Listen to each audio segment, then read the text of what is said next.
Apa kabar warga Nusantara? Jumpa lagi di channel Shock Tahu. Channel yang shock karena baru tahu.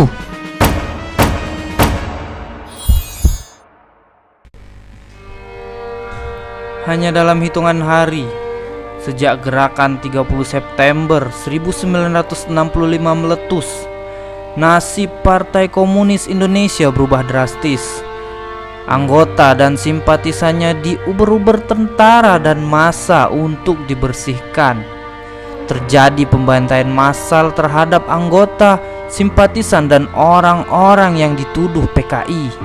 Bahkan orang-orang yang tidak terkait dengan PKI pun, seperti kaum nasionalis atau Soekarnois, juga menjadi korbannya. Jumlah korban yang diumumkan oleh tim penyidik Fact Finding Commission sebanyak 78.000 orang. Namun, dikutip dari Mingguan Mahasiswa Indonesia menyebutkan perkiraan moderat korban sekitar 500.000 jiwa. Perhitungan lain antara 1 sampai 2 juta jiwa.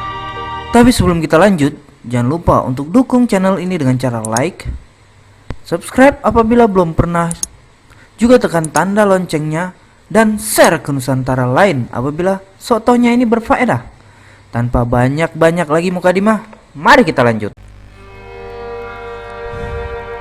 Pada 31 Oktober 1965, Mayor Basuki Rahmat, Komandan Batalion 16 Brigade Ronggolawe Divisi Jawa Timur, mengeluarkan edaran yang membandingkan G30S dengan pemberontakan Madiun tahun 1948.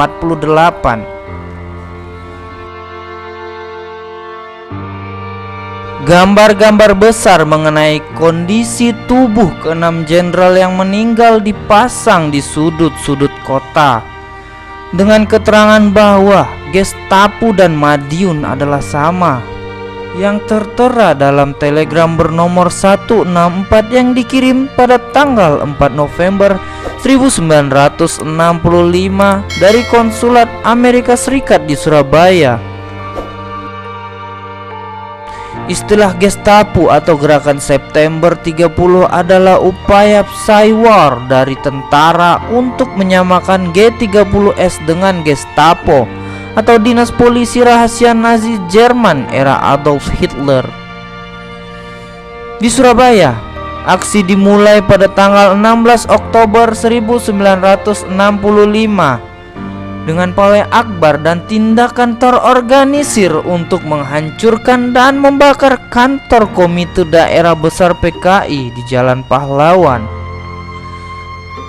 Kemudian Wali Kota sementara Kolonel Sukotjo membersihkan staf pemerintahan, rukun kampung dan rukun tetangga dari unsur PKI.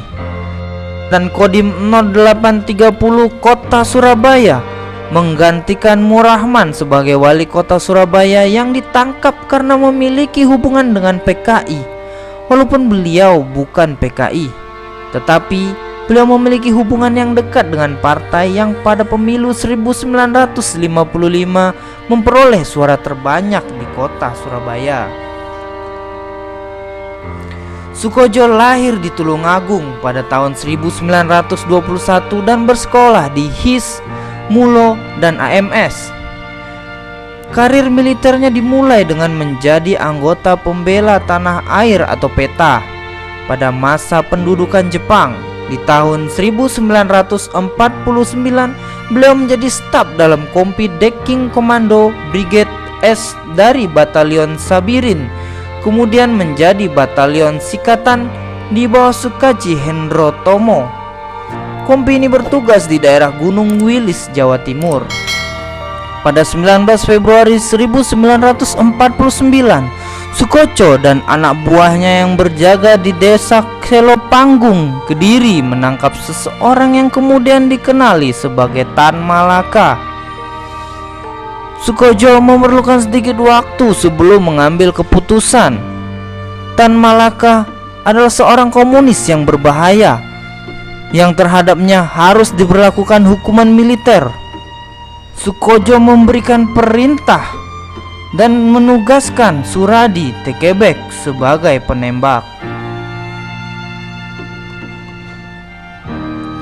Selain membersihkan staf pemerintahan kota Surabaya dari unsur PKI hingga ke tingkat RT, Sukoco juga mencoba menurunkan harga beras. Pada tanggal 22 November 1965, seperti ditulis dalam telegram nomor 183 yang diterima Kedubes Amerika Serikat di Jakarta pada tanggal 26 November 1965, Sukoco memerintahkan kepada segenap pengusaha Tionghoa yang berbisnis beras untuk membuka toko dan menurunkan harga hingga 30%. Beberapa hari sebelumnya, banyak toko milik Tionghoa tutup lantaran beredar kabar bahwa tanggal 17 dan 18 November 1965 akan datang serangan dari Ansor, organisasi sayap pemuda Nahdlatul Ulama. Pasukan dari Angkatan Darat di kota Surabaya juga bertambah. Pada 20 November 1965, Batalion 507 atau dikenal sebagai Batalion Sikatan dari Divisi Brawijaya berlabuh di Pelabuhan Tanjung Perak, Surabaya. Batalion ini digunakan untuk penumpasan Gestapo di Jawa Timur. Berdasar telegram nomor 183 yang menjadi bagian dari 39 dokumen rahasia Amerika Serikat yang telah dideklasifikasi.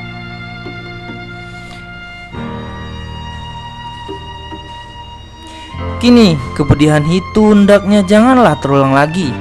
Walau memang kita sadari bersama bahwa komunis adalah paham yang sangat tidak sesuai dan bahkan bertolak belakang dengan Pancasila yang memanglah seharusnya dihapuskan di negara tercinta kita ini.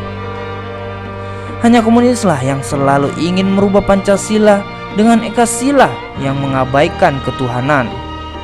Tetapi cara-cara lama menghapuskan PKI tidaklah sepatutnya diberlakukan lagi saat ini. Pembantaian demi pembantaian hanyalah akan menorehkan perih di hati orang-orang yang ditinggalkan, yang akan menjadikan dendam tiada habisnya.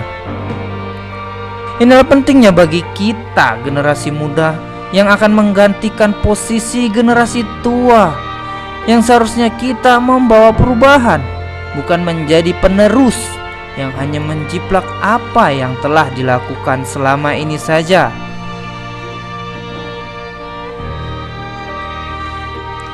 Demikianlah sejarah singkat penumpasan PKI yang dirangkum secara singkat.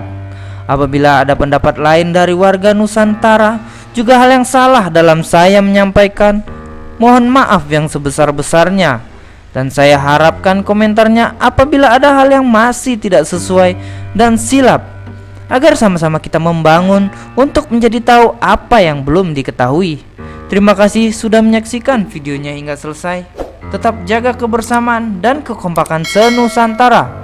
Sampai jumpa.